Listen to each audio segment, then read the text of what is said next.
오늘 본문 말씀은 여러분들 아마 신앙생활 어렸을 때부터 하셨으면 몇 번이고 들어보신 적이 있었을 거예요. 탕자의 비유, 돌아온 아들의 비유의 말씀입니다.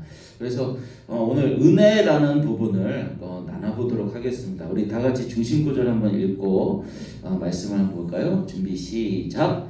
이 내 아들은 죽었다가 다시 살아나셨으며 내가 잃었다가 다시 얻었노라 하니 그들이 즐거워하더라. 아멘. 아버지의 말씀입니다. 내 아들이 죽었다가 다시 돌아왔다. 그 아버지가 얼마나 자녀의 돌아옴을 기뻐하는지 나타나고 있는 말씀입니다. 이야기는 그렇습니다. 어떤 아들이 둘이 있었는데 아버지가 둘째 아들이, 막내가 둘째 아들이 아버지한테 아버지, 12절 보니까 아버지 돌아올 나의 분깃을 나에게 주세요 라고 아들이 아버지한테 요구를 하고 있습니다. 그런데요 그 구약 이스라엘, 그러니까 이스라엘 사람들에게 재산의 상속이라는 것은 아버지가 죽어야 돼요.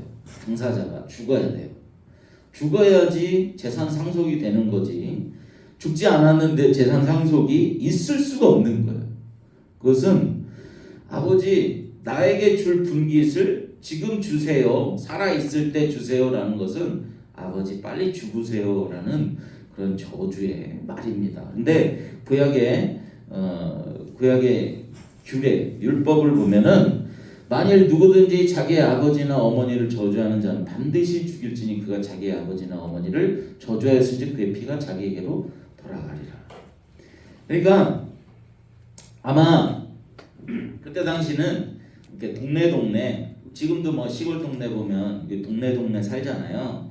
그래서 무슨 옆집에 젓가락 숟가락까지 다 알잖아요. 그런 말이 있죠. 이때 당시도 그랬어요. 그래서 저 집에 무슨 일이 일어나고 있는지 동네 사람들이 다 알았어요. 그런데 저런 막내 같은 놈이 아버지의 재산을 자기 거라고 달라고 그러고 도망갔네. 그게 소문이 날까요, 안 날까요? 나요. 분명히 다 압니다. 그런데 율법에 의하면 동네 사람들한테 맞아 죽어야 되는 거예요. 먼저 아버지한테 얘는 죽어야 되는 거예요. 이놈 자식, 내가 그렇게 빨리 죽기를 원하냐? 그러면서 죽어야 되는 그런 죄인, 율법으로 따졌을 때는 그런 죽어야 되는 죄인이었습니다. 근데 아버지가 돈을 주죠. 돈을 줘요. 근데 이 아버지는 그래도 한번 그래 하도 뭐 땡깡을 부렸든지 어쨌든지 돈을 줘요. 돈을 준대. 얼마 안 있다가 이 아들이, 며칠이 안 돼서 이 아들이 이제 도망 나가게 되죠. 다른 동네로, 다른 곳으로 멀리 갑니다. 왜 갈까요? 먼 나라로 갔어요. 왜 갈까요? 자기도 율법을 알았거든요. 여기 있다가 사람들한테 맞아 죽을 것 같거든요. 그러니까 먼 나라로 도망간 거예요. 그 돈을 들고 도망갔어요. 먼 나라로. 그런데 그래서 돈이 있으니까 허랑방탕하게 썼겠죠. 허랑방탕하게 쓰고, 돈이 있을 때는 우리 뭐 그런 영화나 드라마 많이 보셨죠? 돈이 있을 때는 사람들이 많이 붙어요. 돈이 있는 사람들한테 많이 붙지만 평생 내가 돈이 다 떨어지니까 이제 사람도 없고 친구도 없고 이제 외롭게 남게 되었어요. 먼 나라에서, 그러니까 이스라엘 사람들은 돼지를 부정한 짐승이라고 돼지를 이렇게 키우지를 않아요. 근데 다른 먼 나라에 가서 이방 민족에게 돼지 우리 안에 들어가서 그 돼지가 주인이 주는 그 돼지 음식을 먹으면서 살게 됩니다. 불쌍하게 살게 되죠.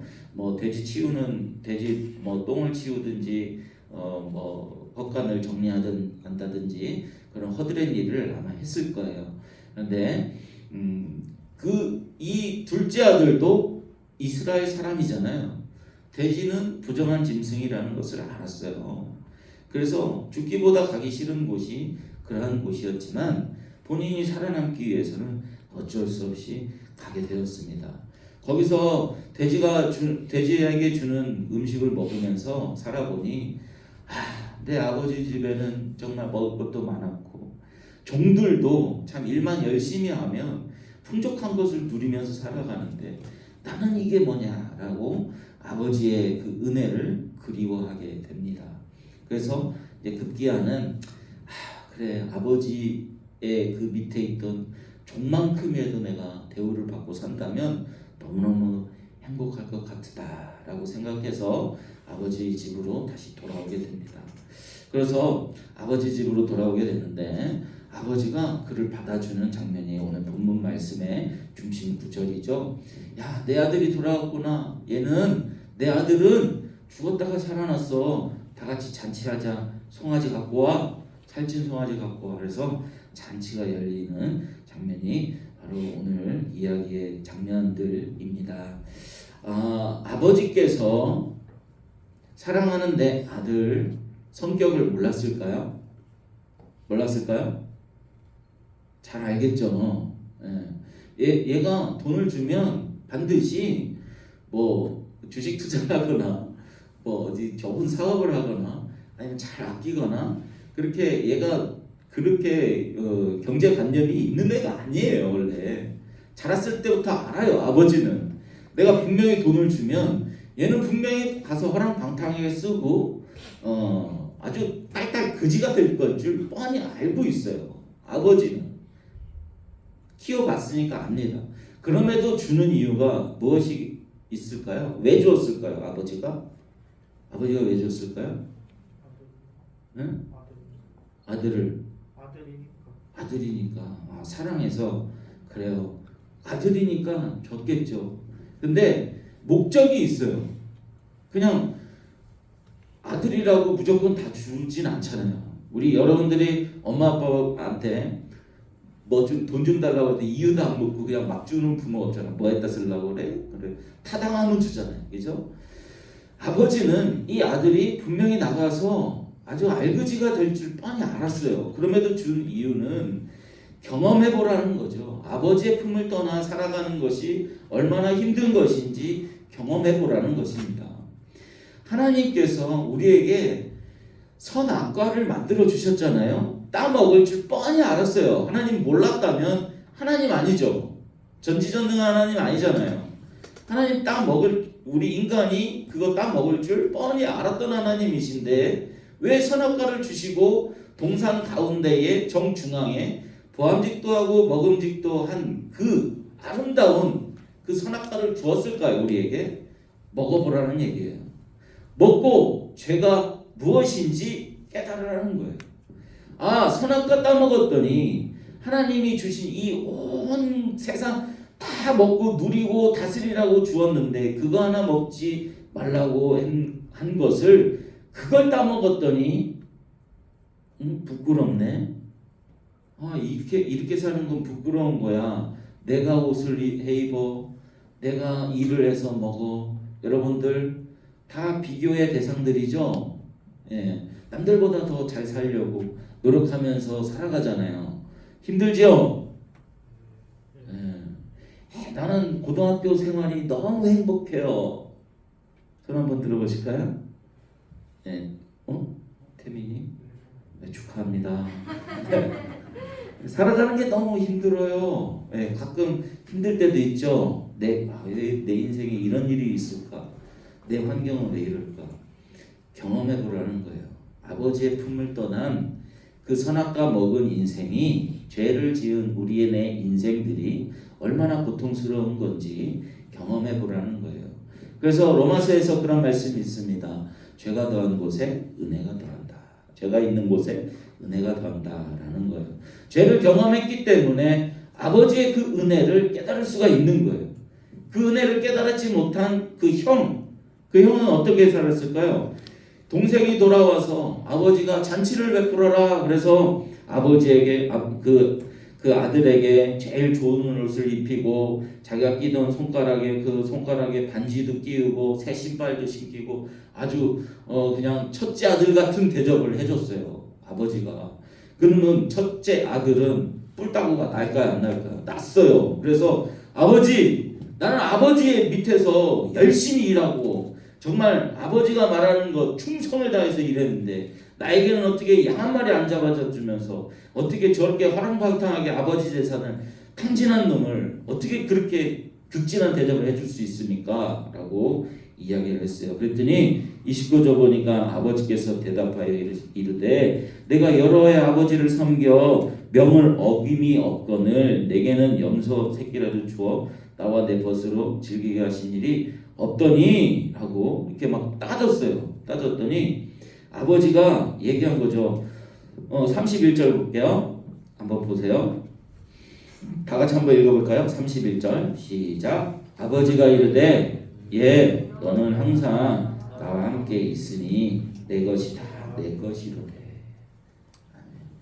너는 항상 내 옆에 있었잖아. 왜 그 은혜를 못 누리고 왜 그 나의 명령을 지키려고 노력했니? 그게 율법주의잖아요. 율법이에요. 하나님이 주신 명령들 다 지키려고 열심히 노력했어요. 근데 죄를 지었던 그 자를 왜 용서해줘요? 왜 저렇게 사는 애를 천국 보내줘요? 나같이 열심히 종교생활 열심히 하고 착한 사람을 하나님 천국 보내줘야 되는 거 아니에요? 뭐 저런 애가 천국 가요? 왜 저런 애가 예수를 믿어요? 저런 애가 예수를 믿는다고 말할 수 있나요? 우리는 늘 선악과를 따먹기 때문에 그렇게 선악을 우리가 판단하게 됩니다. 그러나 그 첫째 아들에게도 하나님이 은혜라는 걸 내려주셨어요. 볼까요? 본문 한번 보세요. 12절 보세요. 그 둘째가 아버지에게 말하되 아버지여 재산 중에 내게 돌아올 분깃을 내게 주소서 하는지라 아버지가 그 살림을 뭐라 그래요? 각각 나누어 주었으니. 그 첫째 아들에게도 주었어요.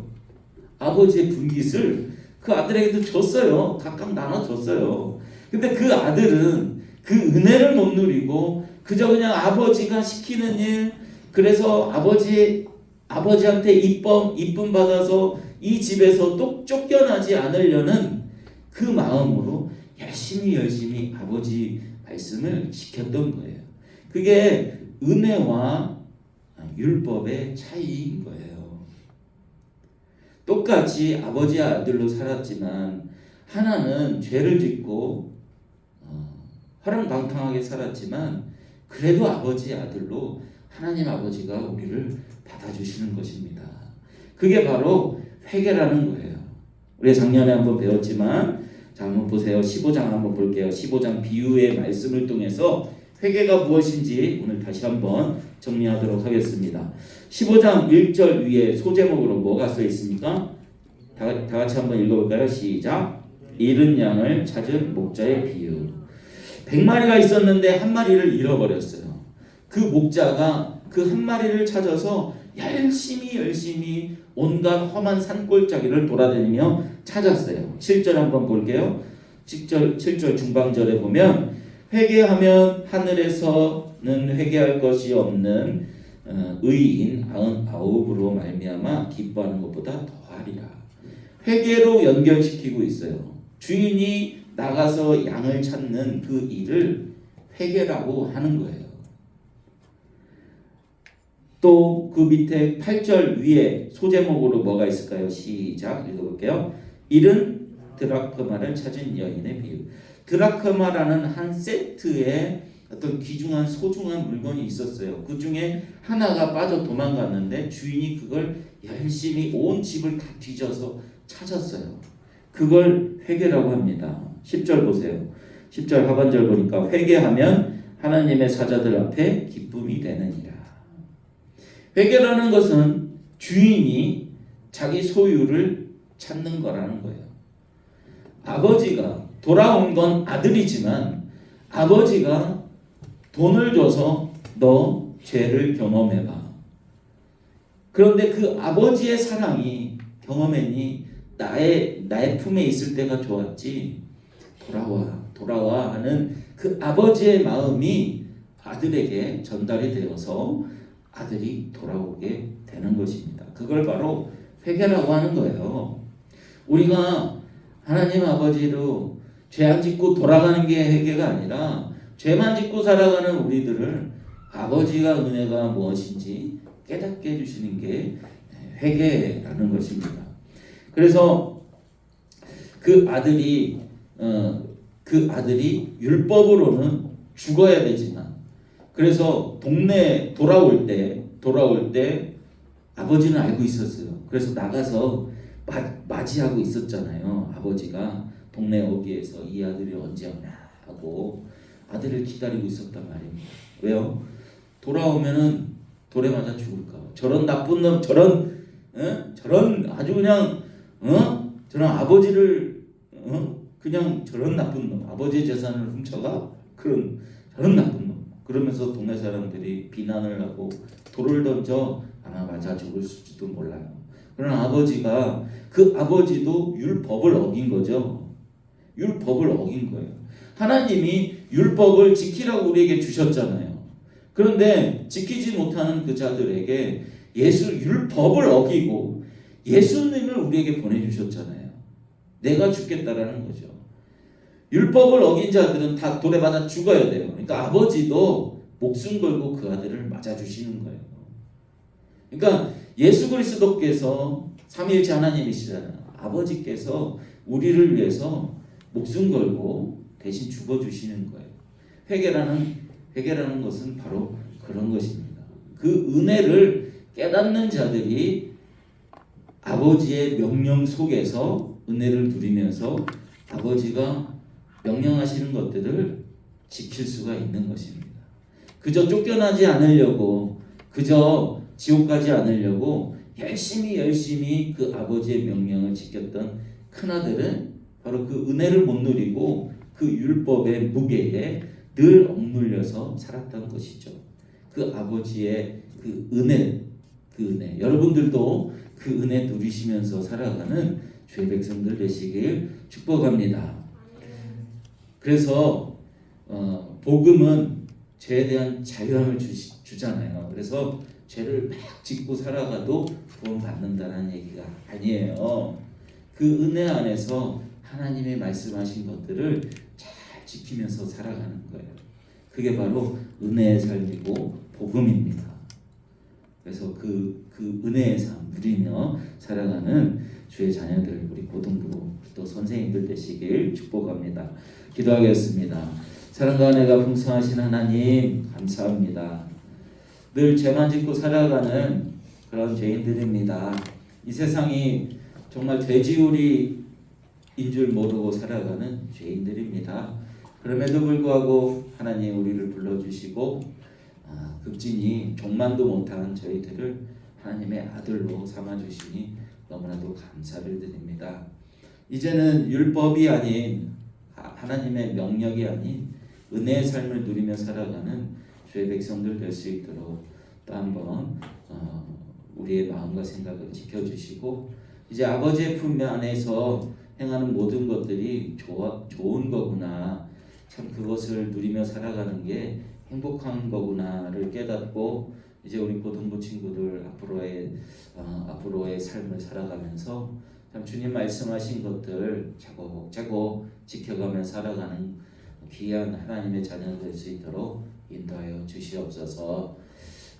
미래를 준비하는 우리 친구들입니다. 귀한 하나님이 주신 역사 잘 준비하여 주님께서 쓰시는 큰 귀한 일꾼들 될 수 있도록 인도하여 주시옵소서. 뒤에서 수고하고 헌신하는 우리 선생님들에게도 이 수고와 헌신이 그냥 율법이 아닌, 의무가 아닌, 괴로움과 어떤 질미 아닌 하나님의 은혜이고 주님이 주신 행복임을 깨닫고 또 우리 고등부 친구들을 섬길 때에 하나님께서 주시는 큰 행복으로 섬겨나갈 수 있도록 인도하여 주시옵소서. 감사드리며 모든 말씀 예수 그리스도의 이름으로 기도드리옵나이다. 아멘.